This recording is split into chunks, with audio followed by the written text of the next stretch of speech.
بسم اللہ الرحمن الرحیم۔ معزز ناظرین السلام علیکم۔ حضور اکرم صلی اللہ علیہ وسلم اور شام کا پہلا سفر۔ رسول اللہ صلی اللہ علیہ وسلم کا ابو طالب کی سرپرستی میں رہنا، اور رسول اللہ صلی اللہ علیہ وسلم عبد المطلب کے بعد اپنے چچا ابو طالب ہی کے ساتھ رہتے تھے۔ لوگوں کا خیال تھا کہ آپ کے چچا ابو طالب کو عبد المطلب سے اس بات کی وصیت بھی کرتے رہے ہیں۔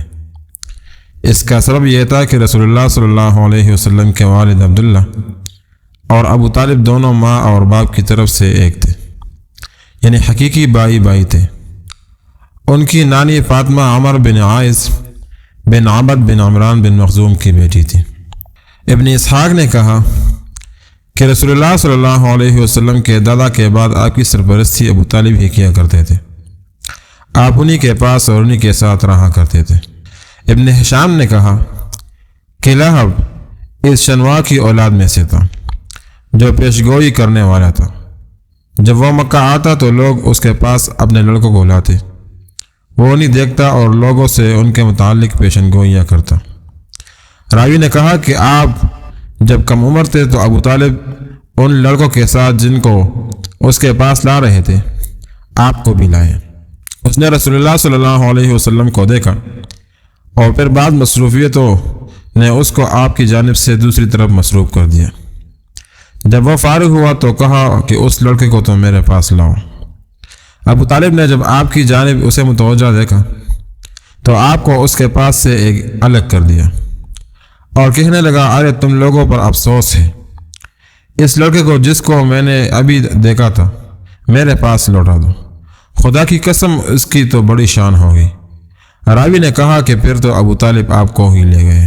ابن اسحاق نے کہا کہ اس کے بعد ابو طالب تاجرانہ حیثیت سے ایک قافلے کے ساتھ شام کی جانب چل پڑے۔ جب سفر کے لیے تیار ہو گئے اور سامان سفر باندھا تو لوگوں کا خیال ہے کہ رسول اللہ صلی اللہ علیہ وسلم نے بھی اشتیاق ظاہر فرمایا۔ ابو طالب کا دل بھرایا اور کہا، خدا کی قسم ضرور انہیں اپنے ساتھ لے چلوں گا، وہ ہرگز مجھ سے جدا نہ ہوں گے اور نہ میں ان سے کبھی جدا ہوں گا۔ یہی یا اسی کی مثل الفاظ انہوں نے کہے، عارض انہوں نے آپ کو اپنے ساتھ لے لیا۔ اور جب قافلہ سرزمین شام کے مقام بصرہ میں اترا جہاں بحیرہ نامی ایک راہب اپنے کلیسا میں رہتا تھا اور وہ نصرانیوں کے علم کا مرجع تھا، اور جب سے اس نے رہبانیت اختیار کی اسی کلیسا میں اس کی سکونت ہی رہی۔ اس کلیسا میں ایک کتاب تھی جس کا علم ہی اس راہب کو تھا۔ لوگوں کا خیال ہے کہ وہ کتاب اس کے اسلاف سے ورثے میں چلی آ رہی تھی۔ جب اس سال یہ لوگ بحیرہ کے پاس اترے، حالانکہ بارہا اس سے پہلے بھی اس کے پاس ان لوگوں کا گزر ہوا، وہ ان سے نہ کسی قسم کا تعارض کرتا تھا نہ ان سے کوئی بات کرتا تھا، یہاں تک کہ یہ سال آیا اور یہی لوگ اس کے کلیسا کے قریب اترے تو ان کے لیے اس نے بہت سا کھانا تیار کیا۔ لوگوں کا خیال ہے کہ اس دعوت کی وجہ یہ تھی کہ جب وہ اپنے کلیسا میں بیٹھا ہوا تھا تو اس نے ایک چیز دیکھی۔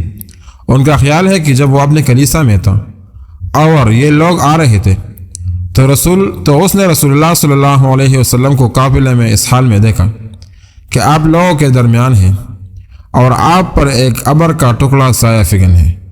راوی نے کہا کہ یہ لوگ آ کر اس کے قریب ہی ایک درخت کے سائے میں اترے تو اس نے ابر کے ٹکڑے کو اس وقت دیکھا جب وہ درخت پر سایہ فگن تھا اور درخت کی ڈالیاں رسول اللہ صلی اللہ علیہ وسلم پر جھک گئی تھی کہ آپ اس کے نیچے سایہ میں تشریف فرما ہوں۔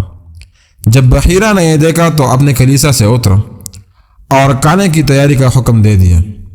کھانا تیار ہوا اور اس نے ان لوگوں کے پاس آدمی کے ذریعے کہا بھیجا کہ ایک گروہ قریش، میں نے تمہارے لیے کھانا تیار کیا ہے اور میری خواہش ہے کہ تم سب کے سب آؤ، خواہ تم میں کوئی چھوٹا ہو یا بڑا یا غلام یا آزاد۔ ان میں سے ایک شخص نے اس سے کہا کہ آج تو تمہاری حالت ہی کچھ اور ہے، ہم تو تمہارے پاس سے بارہا گزرے ہیں، تم ایسا برتاؤ تو ہمارے ساتھ نہ کرتے تھے، آج کون سی غیر معمولی بات ہے؟ بحیرہ نے کہا، تو نے سچ کہا، جو کچھ تو کہہ رہا ہے حالت تو ویسے ہی تھی، لیکن تم لوگ مہمان ہو، میری خواہش ہے کہ تمہاری عزت کروں اور تمہارے لیے کھانا تیار کروں کہ تم سب کھاؤ۔ پھر سب کے سب اس کے پاس جمع ہو گئے اور رسول اللہ صلی اللہ علیہ وسلم اپنی کم عمری کے سبب ان لوگوں کے گجاؤں کے پاس ایک درخت کے نیچے رہ گئے۔ جب بحیرہ نے ان لوگوں کو دیکھا اور وہ صرف جو اس کے خیال میں تھی اور جس کو وہ جانتا تھا نہ دیکھی تو کہا، اے گروہ قریش، تم میں کا کوئی شخص میرے پاس کے کھانے سے رہ جائے۔ انہوں نے کہا، اے بزرگ، تیرے پاس آنے سے بجز ایک لڑکے کے کوئی ایسا شخص نہیں چھوٹا جس کو تیرے پاس آنا چاہیے تھا۔ وہ لڑکا عمر میں سب سے چھوٹا ہے، اس لیے وہ ہمارے کجاؤں کے پاس رہ گیا۔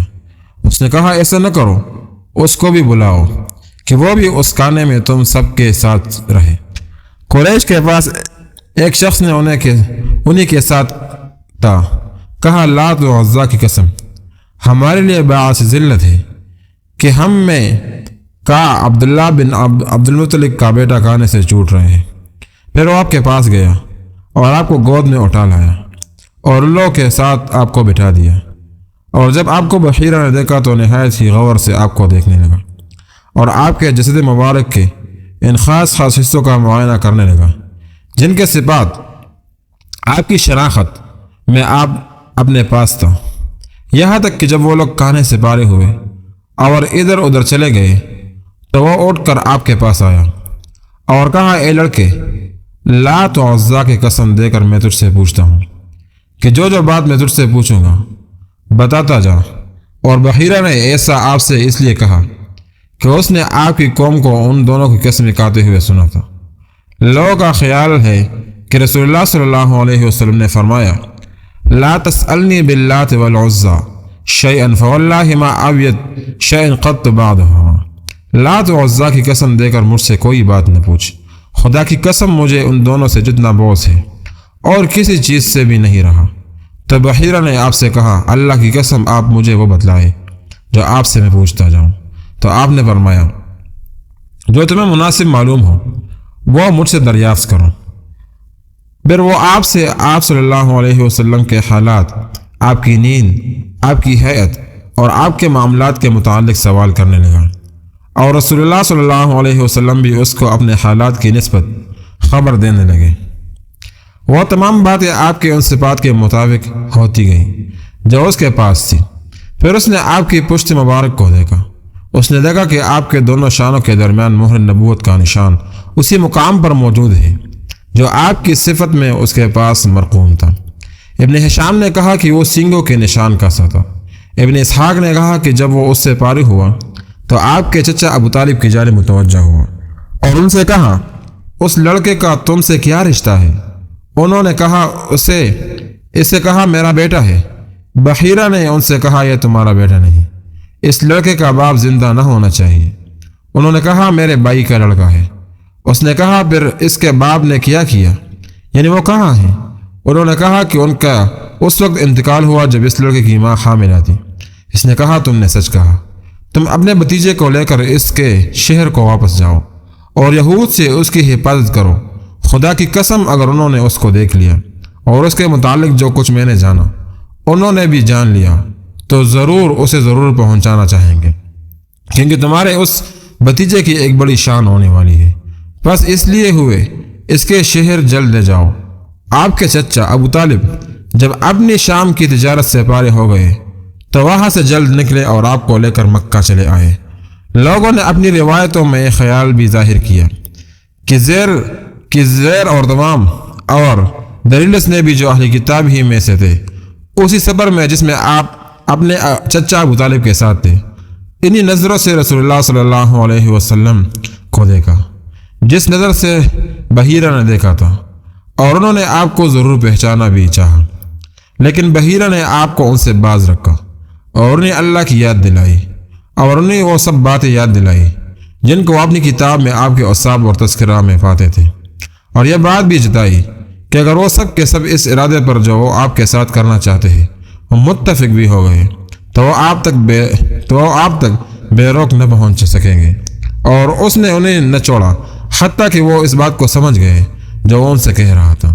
آخر اس نے جو کہا اس کی انہوں نے بھی تصدیق کی اور انہوں نے آپ کو چھوڑ دیا اور آپ کے پاس سے لوٹ گئے۔ بس رسول اللہ صلی اللہ علیہ وسلم نے جوانی کے میدان میں اس طرح قدم رکھا کہ اللہ تعالیٰ آپ کی نگرانی اور حفاظت فرما رہا ہے، اور آپ کو ہر طرف سے گھیر لیا کہ کہیں جاہلیت کی گندگی آپ کو چھو نہ جائے، اس لیے وہ آپ کا اعزاز و آپ کی رسالت چاہتا تھا، یہاں تک کہ آپ سن بلوغ کو پہنچیں تو اپنی قوم میں مروت کے لحاظ سے بہترین، اخلاق میں ان سے سب سے اچھے، حسب و نسب میں ان سب سے زیادہ شریف، پڑوس کے اعتبار سے ان سب میں بہترین، حلم میں ان سب سے بڑھ کر بات چیت میں ان سب سے زیادہ سچے، امانت داری میں ان سے سب سے بڑے ہوئے پاک دامنی اور عزت نفس کے لحاظ سے فحش اور ان اخلاق سے جو مشہور لوگ کے دامن کو ناپاک کر دیتے ہیں ان سب سے کوسوں دور تھے، یہاں تک کہ آپ میں تمام بلائیوں کو اکٹھا کر کے آپ کی قوم میں آپ کا نام ہی امین مشہور کر دیا۔ معزز خواتین و حضرات، اگر یہ ویڈیو پسند آئے تو پلیز ویڈیو کو لائک اور شیئر کر کے چینل کو ضرور سبسکرائب کر دیجیے۔